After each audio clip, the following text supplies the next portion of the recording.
आप सुनने जा रहे हैं हॉरर स्टोरी, बेहद ही डरावनी और अनसुनी।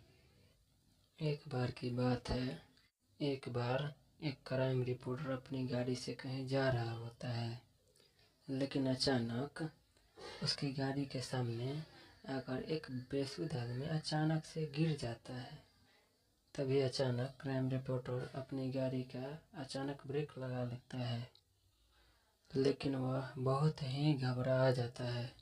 उसे समझ नहीं आता कि इतने सुनसान रास्ते में ये आदमी कहाँ से आ गया।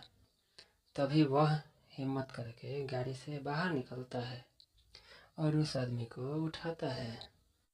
तभी वह आदमी घबराते हुए रिपोर्टर से बताता है कि कोई उसे जान से मारना चाहता है, लेकिन वह अपनी जान बचाकर वहाँ से भाग रहा था। लेकिन रिपोर्टर को उस आदमी के बात पर भरोसा नहीं होता। फिर भी रिपोर्टर अपनी गाड़ी में उस आदमी को बैठाकर हॉस्पिटल के लिए वो जाने को कहता है, लेकिन वह आदमी पहले पुलिस स्टेशन जाने की बात कहता है। अब रिपोर्टर को उस आदमी पर थोड़ा सा भरोसा होने लगता है, लेकिन रिपोर्टर के दिल में यह ख्याल आ जाता है कि यह केस वही क्यों न सुलझा दे और बाद में पुलिस को इन्फॉर्म करे। और यही रिपोर्टर की सबसे बड़ी गलती होती है, जो कि एक नए अध्याय की शुरुआत करती है। अब तक रिपोर्टर को उस इंसान पर पूरी तरह से भरोसा हो चुका था और वह उस आदमी की बातों में आ जाता है। वह इंसान एक हॉस्पिटल का नाम बताता है और कहता है कि वहाँ एक डॉक्टर को वो जानता है, और वह आदमी उस डॉक्टर के पास जाने को जिद करने लगता है। तभी रिपोर्टर उसकी बात मानकर वहाँ लेके जाता है। हॉस्पिटल पहुँच उन्हें पता चलता है कि डॉक्टर तो आज छुट्टी पर है और वह डॉक्टर अपने घर में ही होगा। तभी वह इंसान रिपोर्टर को कहता है कि क्यों ना हम लोग डॉक्टर के घर जाके मिलते हैं। रिपोर्टर को मना करने के बाद भी वह आदमी रिपोर्टर को चलने को कहता है। तभी दोनों डॉक्टर के घर के लिए निकल पड़ते हैं, और जैसे ही दोनों घर पहुंचते हैं तो यह डॉक्टर रिपोर्टर की पहचान का होता है। डॉक्टर और रिपोर्टर एक दूसरे को देखकर मुस्कुराने लगते हैं, लेकिन साथ आए हुए उस आदमी का आंखें लाल होने लगती है।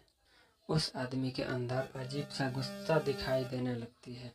डॉक्टर रिपोर्टर को अपने घर के अंदर बुलाता है। डॉक्टर घर में अकेले ही होता है। इतनी रात को अचानक इनके आने से डॉक्टर को कुछ अजीब लगता है। डॉक्टर को परिचित होने की वजह से दिमाग पर ज़्यादा जोर नहीं देता। तभी रिपोर्टर डॉक्टर को अपनी सारी घटना बताता है, लेकिन डॉक्टर को फिर भी यह समझ नहीं आती, लेकिन यह आदमी उन्हें कैसे जानता है जो रिपोर्टर के साथ आया है। तभी वह इंसान डॉक्टर के बारे में पुरानी बातें बताता है, जिसकी वजह से उस आदमी पर डॉक्टर को यकीन हो जाता है कि वह इंसान सच बोल रहा है। शायद डॉक्टर ही उसे भूल गए होंगे। तभी डॉक्टर अचानक उठकर कहते हैं कि ये आप लोग के लिए मैं चाय लेके आता हूँ। तभी वह आदमी कहता है कि डॉक्टर साहब आप रहने दीजिए, मैं चाय बना लेता हूँ। डॉक्टर साहब आप अपने किचन का रास्ता मुझे बता दीजिए।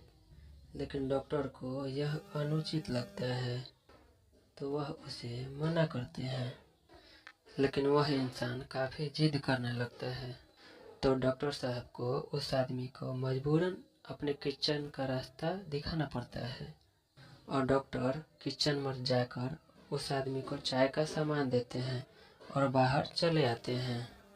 तभी वह आदमी गैस का रेगुलेटर ऑन करके किचन की सारी खिड़कियां बंद कर देता है, और थोड़ी देर बाद डॉक्टर साहब को आवाज़ देता है कि आपका लाइटर नहीं चल रहा। डॉक्टर जैसे ही किचन में आते हैं तो उन्हें गैस की बदबू आती है, लेकिन वह सामान्य बात समझकर उस इंसान से लाइटर लेते हैं और वह आदमी तुरंत ही बाहर भाग जाता है। और अचानक गैस की आग डॉक्टर को अपने चपेट में ले लेती है। अचानक ऐसी घटना से रिपोर्टर को कुछ समझ नहीं आता और वह रिपोर्टर उस आदमी के साथ घर के बाहर भाग जाता है। रिपोर्टर यह घटना देखकर जल्दी से पुलिस को इन्फॉर्म करता है और साथ ही साथ फायर ब्रिगेड को बुलाता है, लेकिन तब तक बहुत ही देर हो चुकी होती है। घटनास्थल पर पुलिस के आने के बाद रिपोर्टर को उस आदमी के साथ वहां निकल जाता है और गाड़ी की स्पीड करते हुए कहीं अकेले स्थान में जाना चाहता है। दरअसल यह सब घटना देखकर रिपोर्टर का दिमाग घूम चुका था। रिपोर्टर को कुछ समझ नहीं आ रहा था कि कुछ देर पहले ये सब क्या हुआ और ये सब क्या चल रहा है। तभी अचानक बगल में बैठा हुआ आदमी रिपोर्टर की गाड़ी का स्टीयरिंग व्हील अचानक से घुमा देता है और गाड़ी रोड के किनारे एक खाई में चली जाती है। गाड़ी का इतना ज़बरदस्त एक्सीडेंट होने के बाद दोनों की हालत बहुत बुरी हो जाती है। दोनों खून से लथपथ दिखाई देते हैं और रिपोर्टर मूर्छित अवस्था में होकर उस इंसान से पूछता है कि उसने ऐसा क्यों किया। तभी वह इंसान जोर जोर से हंसने लगता है और रिपोर्टर से कहता है, मेरा सोनू सो गया। रिपोर्टर यह सुनकर चकित रह जाता है, क्योंकि इस नाम से तो उसकी प्रेमिका बुलाती थी, जो कि कुछ सालों पहले गुजर चुकी थी, जिसकी वजह यह रिपोर्टर ही था जिसने अपने प्यार के जाल में उसे फंसाकर गर्भवती कर दिया था। और जब बाद में लड़की ने शादी करने के लिए कहा तब वह मना करने लगा, लेकिन लड़की के जिद करने के बाद वह शादी के लिए मान गया। लेकिन लड़की को क्या पता, तो केवल उसका दिखावा था और रिपोर्टर की मौत से यह कहानी खत्म हो जाती है और उस लड़की का बदला पूरा हो जाता है। ऐसे ही और कहानी सुनने के लिए चैनल को सब्सक्राइब और बेल आइकन दबाएं। धन्यवाद।